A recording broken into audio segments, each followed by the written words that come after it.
ঠিক কিনা? সাবধান, আমরা মধ্যম পন্থায় আছি। আমাদের মধ্যে আলহামদুলিল্লাহ বাড়াবাড়িও নাই, ছাড়াছাড়িও নাই। এটাই আহলে সুন্নাত, এটাই ইসলাম। কথা কয় না? এটাই আহলে সুন্নাত, এটাই ইসলাম। দেখেন না একদল সুন্নি দাবিদার, বিদ্যুৎ আছে, কারেন্ট আছে, সব ঠিক আছে, বট গাছের নিচে এরপরেও মোমবাতি দিয়ে আগুন জ্বালায় রাখছে। কথা কয় না? এগুলো বাড়াবাড়ি, এগুলোর সাথে আমাদের কোনো সম্পর্ক। হ্যাঁ, কবরস্থান যাতে চিনা যায়, বোঝা যায়, হয়তো এখানে কেউ প্রস্রাব করতে পারে, কবরস্থানের অপবিত্রতা পবিত্রতা নষ্ট হতে পারে, এজন্য বুঝায়া দেওয়া এখানে কবরস্থান আছে। বুঝাইতে গিয়া ওই জায়গায় কারেন্টের বাতিও আছে, দেখি বাতির নিচে আবার মোমবাতিও জ্বলে। কেন? এটা ভণ্ডামি। বলেন এটা কি? একটু জোরে কন, এটা কি? আরো জোরে বলেন, এটা কি? মিলাদুন নবীর নামে আমরা র্যালি যদি শরীয়তের ভিতরে হয়, আলহামদুলিল্লাহ শরীয়তের ভিতরে আমাদের মুরব্বিদা র্যালি করে, এটাতে সুন্দর একটা নজর দিলেও দিলটা কেমন ঠান্ডা হয়ে যায়। শরীয়ত বিরোধী কোনো কাজ নাই, কোনো কাজ নাই। এই রকম র্যালি হাজারবার চলে, লাখবার চলে, কিন্তু র্যালির নাম নিয়ে যদি হাফ প্যান্ট পরে ঢাক ঢোল পিটাইয়া নাচানাচি করা হয়, এটা বাড়াবাড়ি, এটা ভণ্ডামি। এদের সাথে আমাদের কোনো সম্পর্ক। এটি কইলে কয় এটা তো সুন্নি না রে, এটাতে ঝামেলা আছে, এটা তো ওয়াহাবি রে। কথা কয় না? একদল আসেনি এমন? আমারে এক বক্তা, বড় এক বক্তা কয়, আপনি যদি এটি না কইতেন তাহলে আপনার অবস্থানটা কই থাকতো, আপনি বুঝেননি। দাওয়াত আরো কত বাড়তো বুঝেননি, ওয়াজ কইরা তো কুলাইতেন না যদি এটি না কইতেন। এত ওয়াজ দিয়া করমুডা কি? যদি আমি, আল্লাহ আমাকে কথা বলার সুযোগ দিছেন, যদি আমি কথা না বলি, হক কথা না বলি, আমার রবের দরবারে দাঁড়াই আমাকে জবাবদিহিতা করতে হবে। কথা বলেন ঠিক কিনা? আলহামদুলিল্লাহ হক কথা বললে ওয়াজ কমে না, ওয়াজ বাড়ে। কথা কয় না? তো ওয়াজ না হইলে কি হইছে? বক্তা না হইলে হইছে কি? যারা বক্তা না, আল্লাহ কি তাদের চালায় না? এখন আপনি যদি আমাকে বলেন, বুঝার জন্য বলি, ওই তাসলিমা নাসরিন যেটা সমর্থন করে, তসলিমারে আপনারা চিনেননি? মুরব্বীরা মনে হয় চিনে না, আমার যুবক ভাইয়েরা চিনে। বলেন তো, যে তসলিমা নাসরিন নামটা কইলাম, এটা কি আদবওয়ালা না বেদব? কথা কয় না?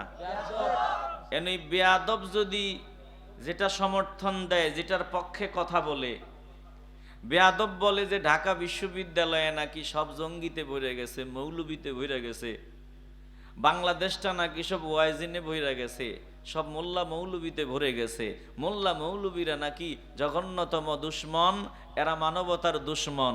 এখন এই তসলিমার বিরুদ্ধে, তসলিমার পক্ষে যায় এমন বক্তাও আমগো দেশে আছে যে তসলিমারে সাপোর্ট দেয়। আসেনি? আমরা এদের দলে নাই, এদের সাথে আমাদের কোনো সম্পর্ক নাই, বরং আমাদের মুরব্বীরা আমাদের শিক্ষা দেয়। আমি বুঝার জন্য বলি, ধরেন জামাতে ইসলাম, যদিও নাম আছে ভিতরে একটু ইসলাম, বুঝেননি কথা? যেমন জামাতে ইসলাম ধরেন, ওদের সাথে আমাদের আকীদাগত দ্বন্দ্ব আছে, বুঝার জন্য খোলাসা করি। এখন এই জামাতের একজন ব্যক্তির বিরুদ্ধে তসলিমা নাসরিন বলতে গিয়া বলতেছে যে এরা মৌলবাদী, মোল্লার গোষ্ঠী, জঙ্গির গোষ্ঠী, এরা মসজিদ মাদ্রাসাতে দেশটারে ভরায়া লাইছে, দেশটারে ধ্বংস করে দিছে। তখন কি আপনি তসলিমার পক্ষে কথা বলবেন? আসতে বলবেন না, কথা বলবেন। তখন কিছু সময়ের জন্য বলবো, ভাই দ্বন্দ্ব আছে থাকুক, এখন এই নাস্তিকদেরকে সাইজ করার জন্য আয় আমরা একটু বুকে বুক মিলাই নেই। কথা কন ঠিক কিনা? নাস্তিকরা যাতে সুযোগ না পায়, মুশরিকরা যাতে সুযোগ না পায়, আমারে মাতৃভূমিকে নিয়ে ষড়যন্ত্রের বীজ বপন যাতে তারা যা করেছিল এগুলো উঠায় ফেলতে হবে, এদেরকে আর সুযোগ দেওয়া যাবে না। কথা বলেন ঠিক কিনা? সাবধান, দিল দিয়ে অনুধাবন করে নেন।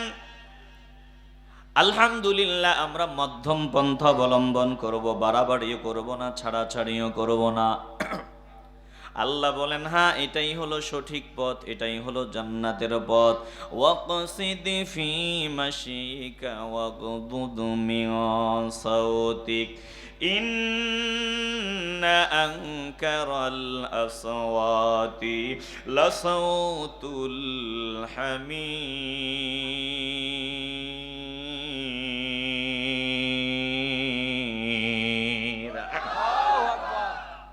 চলনে বলনে সব কিছুতে মধ্যমপন্থী হও। আলহামদুলিল্লাহ দেখবেন আমগরে একদল বলে এটা গোলাপি সুন্নি, এই সুন্নি ওই সুন্নি। কেন আমরা এক চাটিয়া ভাবে সব ভণ্ডামিকে সমর্থন দিতে পারি না, বরং ভণ্ডামির বিরুদ্ধে বলি। এজন্য যারা ভণ্ডু তারা আমগরে কয় গোলাপি সুন্নি, আবার ওই যারা অতিরঞ্জিত করে তারাও আমাদেরকে বুঝে না, বলে তোমরা বুঝার দরকার নাই, আমরা মধ্যম পন্থায় চলবো। জোরে কোন ঠিক কিনা? রাগ করতেছেন নাকি? বলেন তো মিলাদ কোরআন হাদিসে আসেনি? হিংসা বাদ দিতে হবে। আফসোস লাগে আমাদের, হিংসার কারণে মানুষ কত নিচে নামে। কথা বলতে গিয়া মিলাদরে একটা বাজে কাজ কয়, ঈদ মিলাদুন নবীরে বাজে কথা কয়, বাজে কাজ। এগুলা নাকি ঠিক না, এগুলা নাকি গুনার কাজ। একটু আওয়াজ দিয়ে বলবেন না নাউজুবিল্লাহ? বলেন তো মিলাদের ব্যাপারে আলোচনা করেছেন কে? আজকে সংক্ষেপে আমি বলবো যে মিলাদের আলোচনা এটা উত্তম ইবাদতের কাজ। মিলাদের আলোচনা করা এটা ইবাদত। সন্দেহ আছে? যদি কেউ বলে মিলাদের আলোচনাতে ইবাদত নাই, মিলাদে নবীর 40 বছর পর্যন্ত জিন্দিগির চারানা পয়সার কোনো দাম নাই, 40 পর্যন্ত আব্দুল্লাহর পোলা মুহাম্মদ আমরা বলি সাল্লাল্লাহু, 40-এর পরে তিনি দামি, এই 40-এর পরেরটা আমাদের জন্য, 40-এর আগে তিনি কিছু না, এমন কথা যারা বলবে সুযোগ পাইলে তাদের জুতা দিয়া পিটাইতে রাজিনি। আসতে বলবেন কেন? রাজিনি। আমার নবী 40-এর আগ পর্যন্ত শুধু আব্দুল্লাহর পোলা, 40-এর পরে মুহাম্মদ সাল্লাল্লাহু আলাইহি ওয়াসাল্লাম। এ কথা যারা বলবে তাদের সাথে আমাদের কোনো সম্পর্ক। দিল দিয়ে অনুধাবন করে নেন, মিলাদের আলোচনা উত্তম ইবাদত। মিলাদের বয়ানে মাওলা খুশি। আয় আল্লাহ, মিলাদের বয়ানে আপনি খুশি না বেজার? বলে আর মিলাদের আলোচনা তো আমি মাওলা নিজে করি। তো তোরা আমি মাওলা যেটা আলোচনা করি, আমি যেটা পছন্দ করি ভালোবাসি, ওটা তোরা কর, আমি আরো খুশি। আল্লাহ কোরআনে কারিমে বলেন, নবীকে আল্লাহ জমিনে পাঠাইছেন। আমার আল্লাহ জানেন এই মানুষের দল নবীর মূল্য বুঝবে না, নবীর মর্যাদা বুঝবে না, আল্লাহ নবীর শানমান বুঝবে না। এজন্য আমার আল্লাহ মানুষকে নবীর পরিচয় দেয়, নবীর মিলাদের আলোচনা করে, আবার নবীর পরিচয় মানুষের দিলে ঢুকায় দেয়। আল্লাহ ডাক নিয়া কই, ও বান্দা বান্দির দল, জমিনে মা তোদের আপন, বাবা তোদের আপন, বিবি তোদের আপন, সন্তান তোদের আপন। আমি আল্লাহ পরিচয় দিই, যত আপন আছে সব থেকে প্রিয়জন হলো রাহমাতুল লিল আলামিন। আমার নবীর মতো আপন জমিনে আমি আল্লাহর কাউরে বানাই নাই। নবীর পরিচয় আমাদেরকে দিয়েছেন কে? আল্লাহ। আরে বাবা, বিবির টেনশন করো, সন্তানের চিন্তা করো, অমুকের চিন্তায় ঘুম আসে না, তাদের ভবিষ্যৎটা কিভাবে তৈরি করে দিয়ে যাওয়া যায়, তারা যাতে কারো কাছে হাত পাতা না লাগে, কত চিন্তা আমাদের। বিবি আমারে ভালোবাসার কথা কয়, মা আমারে আব্বু বলিয়া ডাক দে, বাবা আমারে বাবা বলে ডাকে। দুনিয়ার মানুষগুলো আমারে সম্মান দেয়, এই সম্মান বেশি দিন নেই, ভালোবাসা বেশি দিন না। এই ভালোবাসা ফিউর না, এই ভালোবাসা ভেজাল, এটা নির্ভেজাল না। এই যে বিবি আপনারে ভালোবাসে, আপনি বিবিরে ভালোবাসেন, আপনার বিবি যদি আপনার চাহিদা পুরাইতে না পারে, আপনার ঘরের কাজ আঞ্জাম দিতে না পারে, আপনার বিবি যদি আপনার হক আদায় করতে না পারে, দেখবেন স্বামী স্ত্রীর মধ্যে দ্বন্দ্ব আরম্ভ হয়ে যায়। আবার আপনি যদি বিবির চাহিদা পুরাইতে না পারেন, বিবির হক আদায় করতে না পারেন, এক কথায় কামলাগিরি করতে না পারেন, দেখবেন বিবি আপনার বিরুদ্ধে একটা সময় মামলা দাঁড় করায়। আপনি যদি সন্তানের হক আদায় করতে না পারেন, 19-20 হলে দেখবেন সন্তানও আপনার বিরুদ্ধে কথা কয়। অনেক সময় দেখবেন মা পর্যন্ত সন্তানের বিরুদ্ধে কথা কয়, বাবা সন্তানের বিরুদ্ধে কথা কয়। এরে বাবা, দুনিয়াটা এমনই, যতদিন কামলা দিতে পারো ততদিন দাম। কামলা দিতে পারবা না, দুনিয়ার মানুষের কাছে কোনো দাম নাই, দুনিয়ার মানুষের কাছে কোনো দাম নাই, মূল্য নাই। আজ যদি আমার দেহ থেকে প্রাণ পাখিটা বের হয়ে যায়, যেই মা রাতের বেলা আমি ঘরে না গেলে ঘুমায় না, ওই মা আমাকে আর মায়ের সাথে খাটের মধ্যে শোয়াইবে না। যেই বিবি আমাকে নিয়ে 40টা বছর একই খাটে ঘুমাইলো, আজ যদি দেহ থেকে প্রাণ পাখি বের হয়ে যায়, ওই বিবি আমাকে নিয়ে আর ঘুমাইবে না, বলবে না না না, এতদিন এটা কামলা দিছে, এখন দিতে পারবে না। অতএব সাদা কাপড়ের প্যাকেট করো, যত দ্রুত সম্ভব মাটিতে গর্ত খনন করো, যত তাড়াতাড়ি সম্ভব জানাজার ব্যবস্থা করো, যত তাড়াতাড়ি সম্ভব বিদায়ের ব্যবস্থা করো। এটাই দুনিয়ারে বাবা, যতদিন কামলাগিরি করতে পারো ততদিন দাম, কামলা দিতে পারবা না, দুনিয়াতে কোনো দাম নাই। জোরে কোন ঠিক কিনা? এই দুনিয়ার ভালোবাসাতে স্বার্থ, স্বার্থ ছাড়া কেউ কাউকে মহব্বত করে না। আল্লাহ বলেন, আমি নবীরে পাঠাইলাম, নবী তোদের ভালোবাসে বিনা স্বার্থে, নবী তোদের মহব্বত করে, নবী তোদের জন্য কল্যাণকামী। নবীর পরিচয় আমাদের সামনে যিনি তুলে ধরতেছেন, বলেন তিনি কে? আল্লাহ তাআলা বলেন, নবীর আগমনের পাশাপাশি, আগমনের বয়ানের পাশাপাশি আল্লাহ নবীর পরিচয় দেয়, লাকাদ জাআকুম রাসূলুম মিন আনফুসিকুম আজিজুন আলাইহি মা আনিতুম হারিসুন আলাইকুম বিল মুমিনিনা রাউফুর রহিম।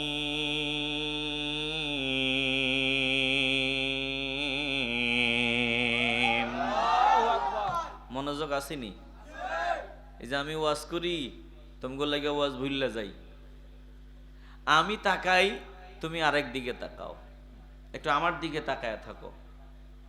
কষ্ট বেশি হইতেছে? আমি যদি আপনাদের 30 মিনিট আরো কষ্ট দিই, অসুবিধা হবে?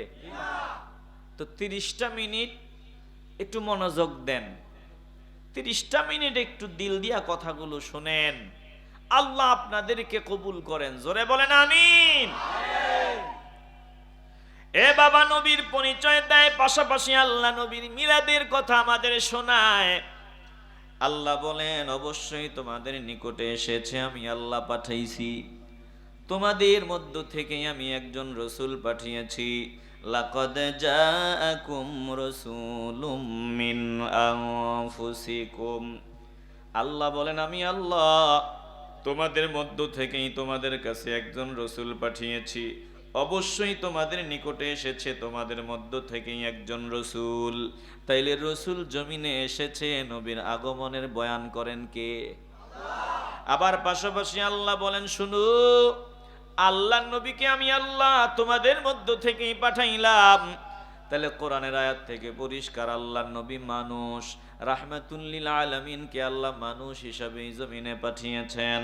আল্লাহ নবীকে আল্লাহ মানুষদের মধ্য থেকে এই জমিনে পাঠিয়েছেন। নবী ফেরেশতা নয়, নবী জিন নয়, আল্লাহর নবী মানুষ। তবে সাবধান, আল্লাহর নবী কেমন মানুষ? বলে তোমার মতো মানুষ না, আমার মতো মানুষ না। দুঃখের সাথে বলতে হয় নবী আমার মতোই এমন বয়ান করনেওয়ালা বান্দা আমগো দেশে অভাব নাই। না না না, নবী তোমার মতো না, নবী আমার মতো না, নবী মানুষ। তবে নবী এমন মানুষ, দুনিয়ার অন্য কোনো মানুষের সাথে কোনো দিক থেকে আমার নবীর তুলনা চলে না। বলে আমার নবী এমন মানুষ, আল্লাহ খালেক, বাকি সব হলো মাখলুক। স্রষ্টা হিসাবে আল্লাহর মতো আর কেউ নাই। বাকি সব মাখলুক, আমার নবীও মাখলুক, নবীও সৃষ্টি। আর নবী সৃষ্টি হিসাবে অন্য কোন সৃষ্টির সাথে নবীর তুলনা নাই। নবীর তুলনা নবী শুধু নিজেই, নবীর মতো আর কাউকে আল্লাহ বানাই নাই। জোরে কোন আল্লাহু আকবার। আল্লাহর নবী মানুষ, তবে কেমন মানুষ? নবী নূরের মানুষ, আমার নবী নূরের মানুষ। এবার আল্লাহ নবীর পরিচয় দেয় আজিজুন আলাইহি। শুনিয়া লও, আমার নবী তোমাদের কল্যাণকামী, নবী তোমাদের ভালো চায়। আল্লাহ বলেন মা আনিতুম হারিসুন আলাইকুম বিল মুমিনিনা রাউফুর রহিম। যেটা তোমাদের জন্য অকল্যাণকর, যেটা তোমাদের জন্য ক্ষতিকর, ওটা আমার নবীরে কষ্ট দেয়। আমার নবী ওটা সহ্য করতে পারেন না। আমার নবী যেটা করলে তোমাদের কষ্ট হবে, অসুবিধা হবে, আমার নবী ওটা সহ্য করতে পারেন না। আল্লাহ বলেন নবী মুমিনদের জন্য হলো রাউফুর রহিম। বিল মুমিনিনা রাউফুর রহিম।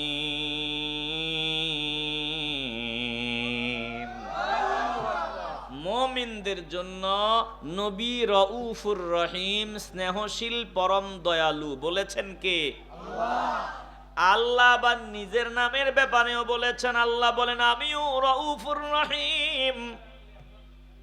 ইন্নাল্লাহা বিন্নাসি লারাউফুর রহিম।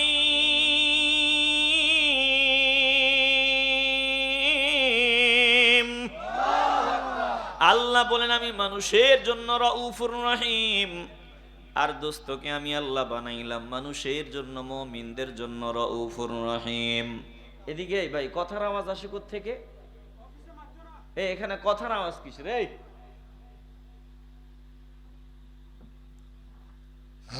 চাইছিলাম কিছু কমু না, দেহি না বন্ধ হয়নি কথা, কিন্তু আমি কথা বলে যাইতেছি, আমার কানে আওয়াজ আসতেছে না, না বলে পারলাম না। আল্লাহ আমাদেরকে হেদায়েত দান করেন। একটু জোরে বলেন না আমিন। নিরিবিলি একটু সামান্য সময় চাইছি, মনটা দিয়ে শুনবেন, তাও কথার আওয়াজ। হৃদয় দিয়ে উপলব্ধি করে নেন নবীর নাম রাউফুর রহিম, আবার আমার আল্লাহর নাম রাউফুর রহিম। এতে কি বোঝা যায়? বলে দিলটা যদি নরম হয়, দিলে যদি ঈমান থাকে, বুঝতে হবে নবীর সাথে আমার আল্লাহর কেমন গভীর সম্পর্ক। জোরে কোন ঠিক কিনা? এগুলো যদি বুঝতো, এ কথা বলতো না লা ইলাহা ইল্লাল্লাহু মুহাম্মাদুর রাসূলুল্লাহ সাল্লাল্লাহু আলাইহি ওয়াসাল্লাম, এটা পাশাপাশি লেখা যাবে না। এগুলো যদি বুঝতো, এমন কথা বলতো না। মুফাসসিরের নাম নিয়ে এমন কথা বলতো না যে কালেমা লা ইলাহা ইল্লাল্লাহু মুহাম্মাদুর রাসূলুল্লাহ পাশাপাশি লেখা যাবে না, এমন কথা বলতো না। কেন বলে? ওই নবীর পরিচয় বুঝে না, সব বুঝো, নবীর মর্যাদা বুঝো না, নবীর সম্মান বুঝো না, ভিতরে ভেজাল। কথা কয় না, ভিতরে। আব্দুল্লাহ ইবনে উবাই ইবনে সালুল আমার নবীর পিছনে নামাজ পড়তো।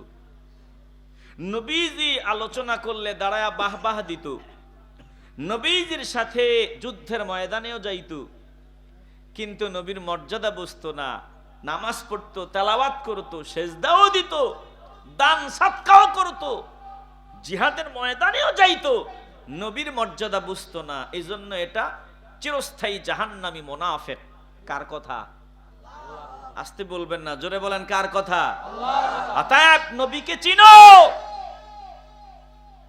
আল্লাহ নবী রাহমাতুল লিল আলামিন রউফুর রহিম। আল্লাহ বলেন আমিও রউফুর রহিম। বলে এখানে ব্যবধানটা কি? ব্যবধান হলো আল্লাহ হলেন খালেক, বাকি সব হলো মাখলুক। আমার নবীও মাখলুক। যেমন আল্লাহ কাদের, আপনিও কাদের, বলে আপনি আব্দুল কাদের। আল্লাহ রহমান, আপনিও রহমান, বলে আপনি আব্দুর রহমান। বলে আমার নবী রউফুর রহিম, আল্লাহ রউফুর রহিম। আল্লাহ খালেক, আমার নবী হলো মাখলুক। আল্লাহ বুঝা দেয়, দেখ আমি আল্লাহ যেই নাম নিলাম আমার নবীরে ওই নাম দিলাম যাতে তোরা আমার নবীরে চিনো। আল্লাহ বলেন আমি আলামিন, আমার নবীর আলামিন নাম দিলাম কেন? যাতে তোরা নবীরে চিনো। আমার নবীর মাকাম কত উপরে, মর্যাদা কত উপরে, যাতে এটা বুঝো। তাইলে মিলাদের আলোচনার পাশাপাশি আমাদেরকে নবীর পরিচয় যিনি দিয়ে দিছেন, বলেন তিনি কে? আল্লাহ বলেন শোনো আমার নবীর পরিচয় নাও। ওয়ামা আরসালনাকা ইল্লা রাহমাতাল লিল আলামিন। আল্লাহ জানায় দিনের আমি নবীর রহমত ছাড়া ভিন্ন কোন রূপে জমিনে পাঠাই নাই। অনেক ভাইয়েরা মিলাদের আলোচনা খুঁজে পায় না, এগুলো একটু ভালোবাসা নিয়ে দেখো। নবীর আগমনের বয়ান, নবীর মিলাদের বয়ান। ওয়ামা আরসালনাকা, ও নবী আমি আপনারে পাঠাইলাম, প্রেরণ করলাম। তাইলে নবীর আগমনের বয়ান আল্লাহ করেন। এরপরে নবীর পরিচয় দেয় রাহমাতুল লিল আলামিন, আমার নবী আলামিনের জন্য রহমত। ও আল্লাহ আপনার দোস্ত আলামিনের জন্য রহমত। আপনি আমাদেরকে নবীর আগমনের বয়ান শোনান, পাশাপাশি নবীর পরিচয় আমাদেরকে দিলেন। আয় আল্লাহ এখন আমরা কি করব? আমাদের করণীয়টা কি? কেন আপনি কথাগুলো বলেন? আল্লাহ বলেন দোস্ত আপনি বলিয়া দেন, কুল বিফাদলিল্লাহি ওয়া বিরাহমাতিহি ফাবিযালিকা ফালইফরাহু হুয়া খায়রুম মিম্মা ইয়াজমাউন।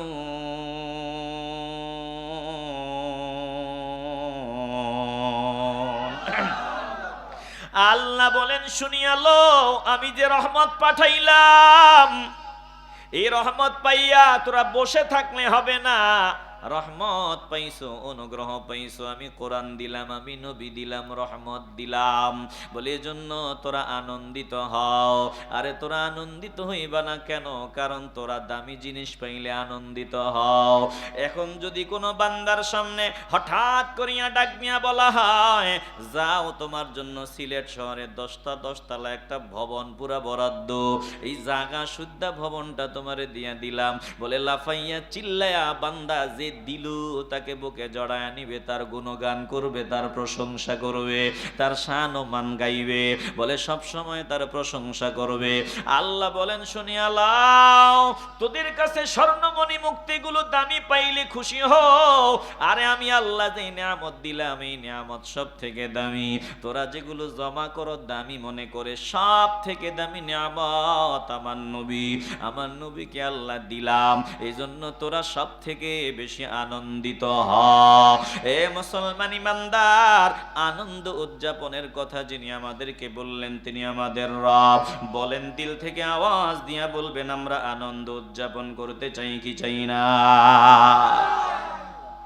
এখন আনন্দটা হবে কিভাবে? বলে ওয়াল হাফিজুনা লিহুদুদিল্লাহ, আনন্দ উদযাপন করবা নির্ধারিত বাউন্ডারির ভিতরে থাকিয়া, বাউন্ডারির বাহিরে যাওয়া যাবে না। আনন্দ উদযাপনের নামে যদি আপনি 3 তালা কেক একটা বানান, চারপাশে মোমবাতি জ্বালান, এরপরে বেলুন ঝুলাইয়া ছুরি কিনিয়া ওই মোমবাতির বাতি নিভান আর কেক কাটেন, ইহুদি খ্রিস্টানদের মতো যদি আপনি নবীর আগমন উদযাপন করেন, বলেন না না না, এটা মাওলার দরবারে কবুল হবে না, উল্টা লানত। তাইলে আনন্দ কিভাবে উদযাপন করব? এটার একটা বাউন্ডারি, সীমানা আছে না নাই? কথা কয় না, আছে না নাই? আল্লাহ বলেন তোমরা বাউন্ডারির ভিতরে শুকরিয়া আদায় করবা। আয় আল্লাহ নিয়ামত পাইছি, এখন কি করব বলে শুকরিয়া আদায় করবা। ওয়াশকুরু নি'মাতাল্লাহি ইন কুনতুম ইয়্যাহু তা'বুদুন।